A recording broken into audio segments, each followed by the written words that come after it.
Hello, registered Democrats in New Jersey's 6th and 7th legislative districts.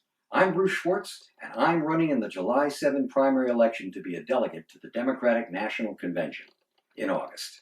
Here's how you'll remember my name. It's Schwartz, as in the Mel Brooks comedy Spaceballs. I am the keeper of a greater magic, a power known throughout the universe as the Force? No, the Schwartz. Next, a bit about who I am. Retired lawyer and technical writer, lifelong Democrat. Grew up in East Camden. MIT undergrad, law degree from Rutgers. Environmental protection lawyer for the New Jersey state, including 3 years prosecuting toxic waste crimes. Volunteer in presidential campaigns back to 1972. Barack Obama in 2008 and 2012. Volunteered for Bernie Sanders in 2016, but knocked on doors for Hillary in the fall. Volunteer for Congressman Andy Kim, and I'm a member of the Democratic County Committee from Cherry Hill. I'm on your ballot listed as uncommitted in the 6th and 7th districts, which include 31 towns on the western ends of Camden and Burlington counties. By now, or very soon, you should automatically receive a mail-in ballot. To minimize the risk of spreading coronavirus, the governor wants most people to vote by mail. If you haven't received your ballot by, say, June 25th, you should contact your county clerk and request one. And when you get it, please send it in. Okay, why vote for the Schwartz and not one of the delegate slates pledged to Joe Biden or Bernie Sanders?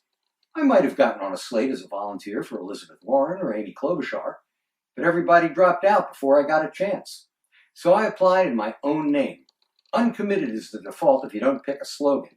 If I'd known that, I might have picked "Beating Trump is not enough." But in a way, it's appropriate.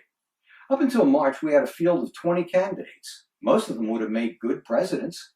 If you were planning to vote for someone other than Joe Biden or Bernie Sanders, you can register that opinion by voting for me. Won't affect the nomination. Biden's got it locked up. And I'm okay with that. Joe's a decent man. He's progressive enough, and he knows how a government should be run. The next president will have to rebuild a federal government that Trump has trashed. Barack Obama's VP has the right credentials for that job. And I'm not running against the slates backing Joe or Bernie. I know some of these people. They're good Democrats. But like them, I've also volunteered and contributed to Democratic candidates for years and years. I also believe I have something to contribute as a delegate beyond just attending and voting. This upcoming convention, thanks to COVID-19, will be different from any we've seen before. I want to speak to 3 challenges. First, it's important that the convention meet in person. There's been talk of a virtual convention or possibly a hybrid with most meetings online. The hybrid model can work, but the big speeches need to have an audience. Otherwise, the Democrats will sacrifice the TV coverage that gets our party's message out.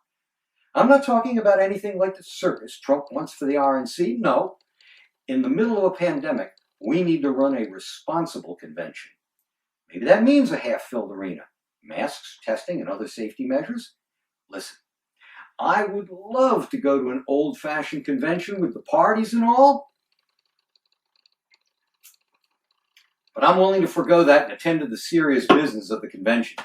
And by doing it right, we can show the country a model of how things will be done in a Biden administration. Second, our nominee for vice president. The women Joe Biden is known to be considering are smart, talented, and capable. But we all know there's a fair chance that in nominating our VP, we will also be picking our first woman president. I want to be enthusiastic about that. It shouldn't just be someone who can deliver a swing state. Most likely I'll go with Biden's choice, but I wouldn't be a rubber stamp. What should be in the platform? Only time for a few examples.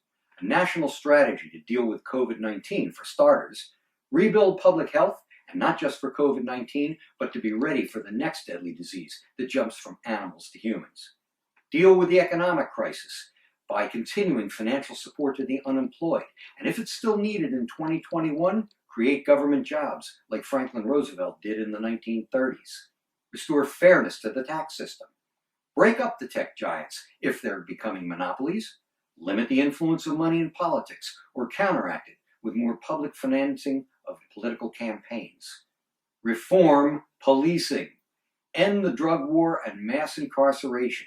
Health care for all with affordable premiums and drug prices. And finally, deal with systemic racism because Black lives matter.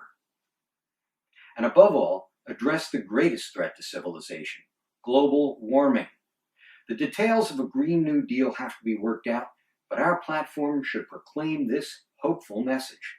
Global warming is real, it endangers all human life on the planet, but we can fix it and create a thriving and a fairer economy in the process. I'm a lawyer and a writer, and I think I can contribute to the writing of the platform as a delegate. Lastly, a promise. If you send me to Milwaukee, I will blog, I will tweet, I will let you know how it goes. Thanks for listening, and may the Schwartz be with you.